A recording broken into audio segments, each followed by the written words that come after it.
Hello প্রিয় শিক্ষার্থী বন্ধুরা, জাতীয় বিশ্ববিদ্যালয়ের 2024-25 শিক্ষাবর্ষের ডিগ্রি ভর্তির রিলিজ স্লিপে তোমরা কিভাবে আবেদন করলে তোমাদের কলেজ পাওয়ার সম্ভাবনাটা অনেক বেশি থাকবে। আজকের এই ভিডিওতে তোমাদেরকে এই সম্পূর্ণ আপডেট তথ্যটা জানিয়ে দেব। আর তোমরা যারা ডিগ্রি ভর্তির প্রথম মেধা তালিকায় ও দ্বিতীয় মেধা তালিকায় কোনো কলেজে চান্স পাওনি, বা তোমরা যারা প্রথম মেধা তালিকায় কলেজে চান্স পেয়েও ভর্তি হতে পারোনি, তোমাদের জন্য এই ভিডিওটা অনেক বেশি গুরুত্বপূর্ণ হতে চলেছে। তাই তোমরা কেউ আজকের এই ভিডিওটাকে 1 সেকেন্ড স্কিপ করবে না, তোমরা মনোযোগ দিয়ে এই ভিডিওটাকে দেখতে থাকো।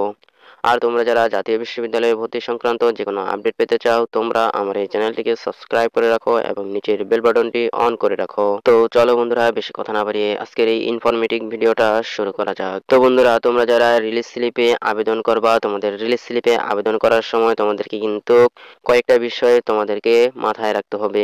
প্রথমত তোমাদেরকে যে বিষয়টা মাথায় রাখতে হবে সেটা হচ্ছে, তোমরা যে কলেজগুলোতে আবেদন করবা সেই কলেজগুলো কোথায় অবস্থিত। সেটা কি জেলা পর্যায়ের কলেজ, বা বিভাগীয় পর্যায়ের কলেজ, বা উপজেলা পর্যায়ের কলেজ, এগুলোর মধ্যে কোন কলেজে তুমি রিলিজ স্লিপে আবেদন করতে চাচ্ছ।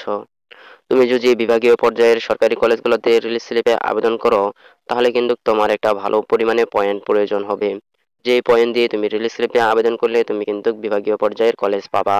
আর তুমি যদি জেলা পর্যায়ের কলেজগুলোতে রিলিজ স্লিপে আবেদন করো, তাহলেও কিন্তু তোমাকে একটু ভালো পয়েন্টের প্রয়োজন হবে। এর মাধ্যমে তুমি কিন্তু রিলিজ স্লিপে আবেদন করতে পারবে এবং কলেজ পাওয়ার সম্ভাবনা থাকবে। আর তুমি যদি উপজেলা পর্যায়ের সরকারি কলেজে রিলিজ স্লিপে আবেদন করো, তাহলে কিন্তু তোমার তার থেকে একটু কম পয়েন্ট হলেও তুমি কিন্তু কলেজে চান্স পেতে পারো। আর তোমরা যে বিষয়টা একটু খেয়াল রাখবা সেটা হচ্ছে, তোমরা যেই কলেজে রিলিজ স্লিপে আবেদন করবা সেই কলেজটাতে একটু খোঁজ খবর নিয়ে দেখবা। তোমরা কিভাবে খোঁজ খবর নিবা?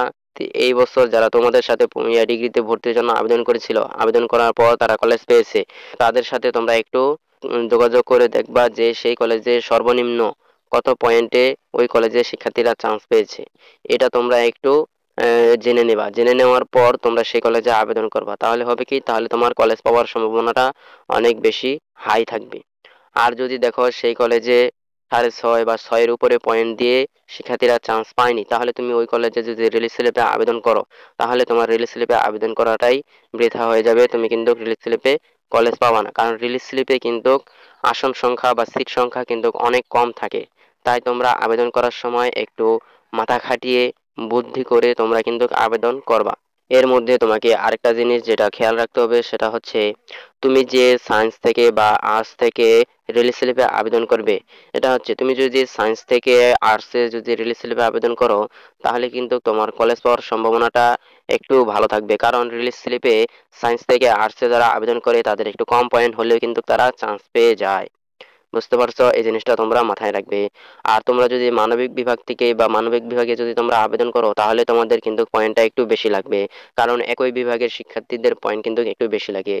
আর সায়েন্সের শিক্ষার্থীদের কিন্তু একটু কম পয়েন্ট হলেও চলে, কারণ তারা সায়েন্স থেকে বিভাগ পরিবর্তন করে এসেছে। সায়েন্সের শিক্ষার্থীদের সব জায়গায় অগ্রাধিকার একটু বেশি দেওয়া হয়। বুঝতে পারছো? আর তোমরা যে কলেজে আরেকটা বিষয় তোমরা যেটা খেয়াল রাখবে সেটা হচ্ছে, তোমরা যে কলেজগুলোতে আবেদন করবে সেই কলেজগুলোতে তোমরা একটু খোঁজ খবর নিয়ে দেখবে। আর তোমরা যদি কেউ রিলিজ স্লিপের আবেদন করে নিতে চাও, তাহলে তোমরা আমার সাথে যোগাযোগ করতে পারো। তাহলে আমি তোমাদের এই সম্পূর্ণ বিষয়টা খেয়াল রেখে তোমাদের আবেদনটা করে দিতে পারবো।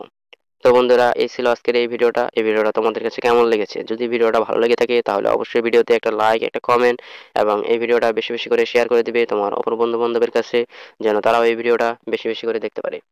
তো বন্ধুরা, দেখা হবে নেক্সট কোনো ইনফরমেটিভ ভিডিওতে। আল্লাহ হাফেজ।